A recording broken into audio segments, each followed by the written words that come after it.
This is a course about justice, and we begin with a story. Suppose you're the driver of a trolley car, and your trolley car is hurtling down the track at 60 miles an hour, and at the end of the track you notice 5 workers working on the track. You try to stop, but you can't. Your brakes don't work. You feel desperate because you know that if you crash into these 5 workers, they will all die. Let's assume you know that for sure. And so you feel helpless until you notice that there is, off to the right, a side track. And at the end of that track, there's one worker working on the track. Your steering wheel works, so you can turn the trolley car, if you want to, onto the side track, killing the one, but sparing the 5. Here's our first question. What's the right thing to do? What would you do? Let's take a poll. How many would turn the trolley car onto the side track? Raise your hands. How many wouldn't? How many would go straight ahead? Keep your hands up, those of you who would go straight ahead. A handful of people would. The vast majority would turn. Let's hear first. Now we need to begin to investigate the reasons why you think it's the right thing to do. Let's begin with those in the majority who would turn to go onto the side track. Why would you do it? What would be your reason? Who's willing to volunteer a reason? Go ahead, stand up. Because it can't be right to kill 5 people when you can only kill 1 person instead. It wouldn't be right to kill 5 if you could kill 1 person instead. That's a good reason. That's a good reason. Who else? Does everybody agree with that reason? Go ahead. Well, I was thinking it was the same reason on 9/11. We regard the people who flew the plane into the Pennsylvania field as heroes because they chose to kill the people in the plane and not kill more people in big buildings. So the principle there was the same on 9/11. It's a tragic circumstance, but better to kill 1 and so that 5 can live? Is that the reason most of you had, those of you who would turn? Yes? Let's hear now from those in the minority, those who wouldn't turn. Yes? Well, I think that's the same type of mentality that justifies genocide and totalitarianism. In order to save one type of race, you wipe out the other. So what would you do in this case? You would, to avoid the horrors of genocide, you would crash into the 5 and kill them? Presumably, yes. You? Yeah. Okay, who else? That's a brave answer. Thank you. Let's consider another trolley car case and see whether those of you in the majority want to adhere to the principle, better that 1 should die so that 5 should live. This time you're not the driver of the trolley car, you're an onlooker. You're standing on a bridge overlooking a trolley car track. And down the track comes a trolley car. At the end of the track are 5 workers. The brakes don't work. The trolley car is about to careen into the 5 and kill them. And now, you're not the driver. You really feel helpless until you notice, standing next to you, leaning over the bridge, is a very fat man. And you could give him a shove. He would fall over the bridge, onto the track, right in the way of the trolley car. He would die, but he would spare the 5. Now, how many would push the fat man over the bridge? Raise your hand. How many wouldn't? Most people wouldn't. Here's the obvious question. What became of the principle? Better to save 5 lives even if it means sacrificing 1. What became of the principle that almost everyone endorsed in the first case? I need to hear from someone who was in the majority in both cases. How do you explain the difference between the two? Yes. The second one, I guess, involves an active choice of pushing the person down, which I guess that person himself would otherwise not have been involved in this situation at all. And so to choose on his behalf, I guess, to involve him in something that he otherwise would have escaped is, I guess, more than what you have in the first case, where the 3 parties, the driver and the 2 sets of workers are already, I guess, in the situation. But the guy working, the one on the track off to the side, he didn't choose to sacrifice his life any more than the fat man did he? That's true, but he was on the tracks. And you... This guy was on the bridge. Go ahead, you can come back if you want. All right, it's a hard question. All right, you did well. You did very well. It's a hard question. Who else can find a way of reconciling the reaction of the majority in these 2 cases? Yes.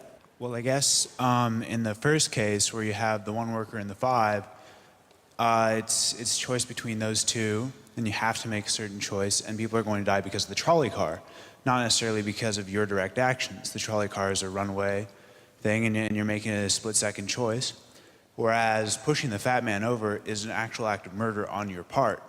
You have control over that, whereas you may not have control over the trolley car. So I think it's a slightly different situation. All right, who has a reply? No, that's good. Who has a way, who wants to reply? Is that a way out of this? I don't think that's a very good reason, because you choose to, it's either way you have to choose who dies, because you either choose to turn and kill the person, which is an active conscious thought to turn, or you choose to push the fat man over, which is also an active conscious action. So either way you're making a choice. Do you want to reply? Well, I'm not really sure that that's the case. It just still seems kind of different, the act of actually pushing someone over onto the tracks and killing him. You are actually killing him yourself. You're pushing him with your own hands. You're pushing him. And that's Right. different than steering something that is going to cause death into another.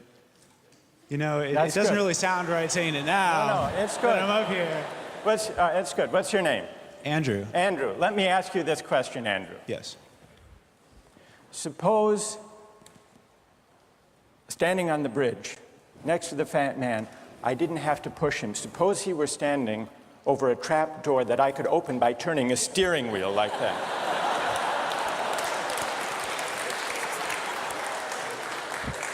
Would you turn? For some reason, that still just seems more wrong. Right? I mean, maybe if you accidentally like leaned into the steering wheel or something like that. But or say that the car is hurtling towards a switch that will drop the trap. Then I could agree with that. Fair enough. It still seems wrong in a way that it doesn't seem wrong in the first case to turn, you say. And in another way, I mean, in the first situation, you're involved directly with the situation. In the second one, you're an onlooker as well. All right. So you have the choice of becoming involved or not by pushing the fat man. Let's forget for the moment about this case. That's good. Let's imagine a different case. This time you're a doctor in an emergency room, and 6 patients come to you. They've been in a terrible trolley car wreck. 5 of them sustained moderate injuries. 1 is severely injured. You could spend all day caring for the 1 severely injured victim. but in that time the 5 would die. Or you could look after the 5, restore them to health, but during that time the one severely injured person would die. How many would save the 5? Now is the doctor. How many would save the 1? Very few people. Just a handful of people. Same reason, I assume. 1 life versus 5? Now consider another doctor case. This time you're a transplant surgeon, and you have 5 patients, each in desperate need of an organ transplant in order to survive. 1 needs a heart, 1 a lung, 1 a kidney, 1 a liver, and the 5th, a pancreas. And you have no organ donors. You are about to see them die. And then it occurs to you that in the next room, there's a healthy guy who came in for a checkup. And he's... You like that? And he's taking a nap. You could go in very quietly, yank out the 5 organs, that person would die, but you could save the 5. How many would do it? Anyone? How many? Put your hands up if you would do it.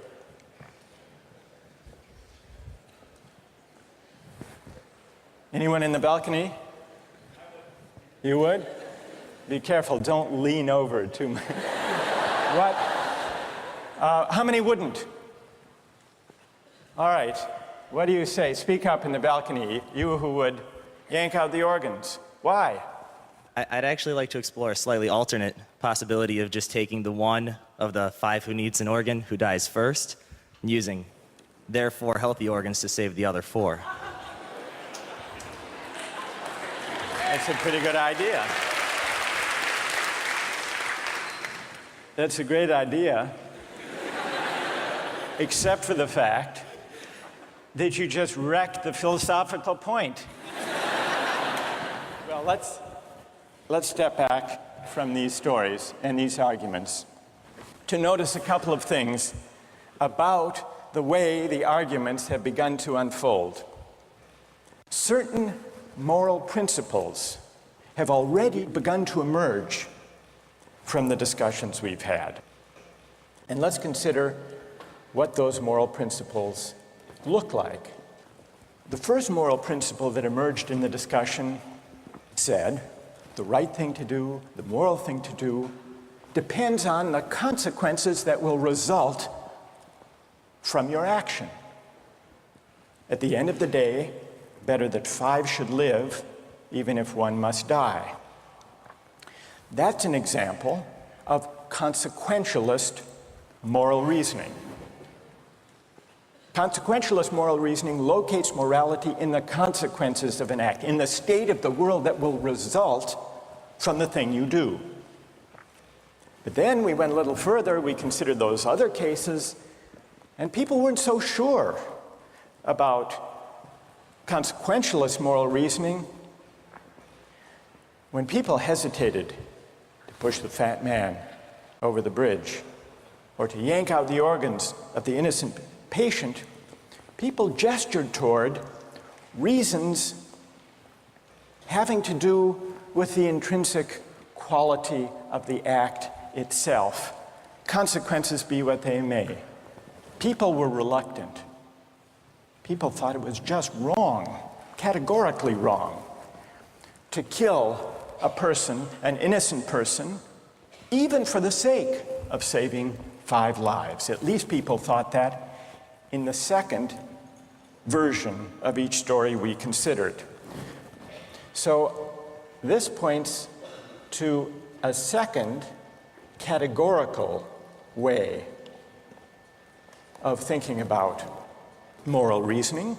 Categorical moral reasoning locates morality in certain absolute moral requirements, certain categorical duties and rights, regardless of the consequences. We're going to explore in the days and weeks to come the contrast between consequentialist and categorical moral principles. The most influential example of consequential moral reasoning is utilitarianism, a doctrine invented by Jeremy Bentham, the 18th century English political philosopher. The most important philosopher of categorical moral reasoning is the 18th century German philosopher Immanuel Kant. So we will look at those two different modes of moral reasoning, assess them, and also consider others. If you look at the syllabus, you'll notice that we read a number of great and famous books. Books by Aristotle, John Locke, Immanuel Kant, John Stuart Mill, and others.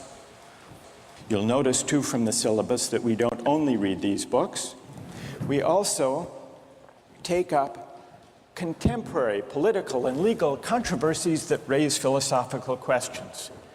We will debate equality and inequality, affirmative action, free speech versus hate speech, same-sex marriage, military conscription, a range of practical questions. Why? Not just to enliven these abstract and distant books, but to make clear, to bring out what's at stake in our everyday lives, including our political lives, for philosophy. And so we will read these books, and we will debate these issues, and we'll see how each informs and illuminates the other. This may sound appealing enough, but here I have to issue a warning. And the warning is this: to read these books in this way, as an exercise in self-knowledge, to read them in this way carries certain risks. Risks that are both personal and political. Risks that every student of political philosophy has known. These risks spring from the fact that philosophy teaches us and unsettles us by confronting us with what we already know. There's an irony. The difficulty of this course consists in the fact that it teaches what you already know. It works by taking what we know from familiar, unquestioned settings and making it strange. That's how those examples worked. The hypotheticals with which we began, with their mix of playfulness and sobriety. It's also how these philosophical books work. Philosophy estranges us from the familiar, not by supplying new information, but by inviting and provoking a new way of seeing. But, and here's the risk, once the familiar turns strange, it's never quite the same again. Self-knowledge is like lost innocence. However unsettling you find it, it can never be unthought or unknown. What makes this enterprise difficult, but also riveting, is that moral and political philosophy is a story, and you don't know where the story will lead, but what you do know is that the story is about you. Those are the personal risks. Now, what of the political risks? One way of introducing a course like this would be to promise you that by reading these books and debating these issues, you will become a better, more responsible citizen. You will examine the presuppositions of public policy. You will hone your political judgment. You will become a more effective participant in public affairs. But this would be a partial and misleading promise. Political philosophy, for the most part, hasn't worked that way. You have to allow for the possibility that political philosophy may make you a worse citizen rather than a better one, or at least a worse citizen before it makes you a better one. And that's because philosophy is a distancing, even debilitating activity. And you see this going back to Socrates. There's a dialogue, the Gorgias, in which one of Socrates' friends, Callicles, tries to talk him out of philosophizing. Callicles tells Socrates, philosophy is a pretty toy if one indulges in it with moderation at the right time of life. But if one pursues it further than one should, it is absolute ruin. Take my advice, Callicles says. Abandon argument. Learn the accomplishments of active life. Take for your models not those people who spend their time on these petty quibbles, but those who have a good livelihood and reputation and many other blessings. So Callicles is really saying to Socrates, quit philosophizing, get real, go to business school. And Callicles did have a point. He had a point because philosophy distances us from conventions, from established assumptions, and from settled beliefs. Those are the risks, personal and political. And in the face of these risks, there is a characteristic evasion. The name of the evasion is skepticism. It's the idea, well, it goes something like this. We didn't resolve once and for all either the cases or the principles we were arguing when we began. And if Aristotle and Locke and Kant and Mill haven't solved these questions after all of these years, who are we to think that we here in Sanders Theater over the course of a semester can resolve them? And so maybe it's just a matter of each person having his or her own principles and there's nothing more to be said about it. No way of reasoning. That's the evasion of skepticism, to which I would offer the following reply. It's true, these questions have been debated for a very long time. But the very fact that they have recurred and persisted may suggest that though they're impossible in one sense, they're unavoidable in another. And the reason they're unavoidable, the reason they're inescapable, is that we live some answer to these questions every day. So skepticism, just throwing up your hands and giving up on moral reflection, is no solution. Immanuel Kant described very well the problem with skepticism when he wrote, "Skepticism is a resting place for human reason, where it can reflect upon its dogmatic wanderings, but it is no dwelling place for permanent settlement. Simply to acquiesce in skepticism," Kant wrote, "can never suffice to overcome the restlessness of reason." I've tried to suggest through these stories and these arguments some sense of the risks and temptations, of the perils and the possibilities. I would simply conclude by saying that the aim of this course is to awaken the restlessness of reason and to see where it might lead. Thank you very much.